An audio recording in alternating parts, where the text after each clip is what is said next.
ಕರಾವಳಿ ಜಿಲ್ಲೆಯ ಅನೇಕ ಜಾತಿ ಜನಾಂಗದವರ ಮೂಲ ನಾಗಬನ ಎಂದು ಪ್ರಸಿದ್ಧಿ ಪಡೆದ ಬಾರಕೂರು ಬಂಡಿಮಠ ಮಹಾಲಿಂಗೇಶ್ವರ ದೇವಸ್ಥಾನ ಮತ್ತು ಶ್ರೀ ಕ್ಷೇತ್ರ ನಾಗರಡಿಯಲ್ಲಿ ಮಕರ ಸಂಕ್ರಮಣ ಉತ್ಸವ ಹಾಗೂ ನಾಗಮಂಡಲ ಜನವರಿ 13 ಮತ್ತು 14ರಂದು ನಾನಾ ಧಾರ್ಮಿಕ ಕಾರ್ಯಕ್ರಮದೊಂದಿಗೆ ಜರುಗಿದೆ. ಸೋಮವಾರ ಬೆಳಗ್ಗೆ ಊರಿನ ದೇವಸ್ಥಾನದ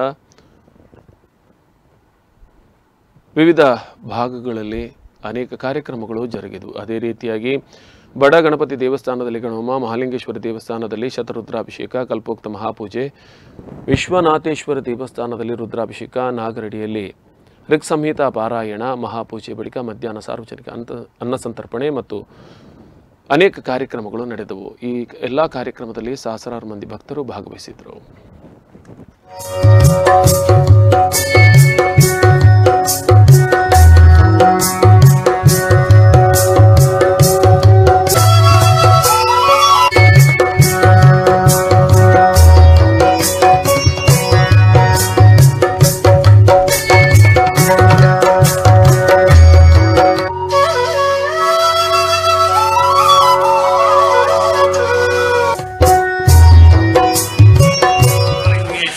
ಶ್ರೀ ಕ್ಷೇತ್ರ ನಾಗರಡಿ ಪವಿತ್ರ ನದಿಯಾದಂಥ ಸೀತಾ ನದಿಯ ದಡದಲ್ಲಿ ಒಂದು ಪವಿತ್ರ ಕ್ಷೇತ್ರವಾಗಿ ವಿಶೇಷವಾಗಿ ಮಹಾಲಿಂಗೇಶ್ವರ ದೇವಸ್ಥಾನ ಕಮ್ಮಣ್ಣರ ಏರಿಯ ತುದಿಯಲ್ಲಿ ಉತ್ತಮವಾದಂಥ ಒಂದು ಎದುರುಗಡೆ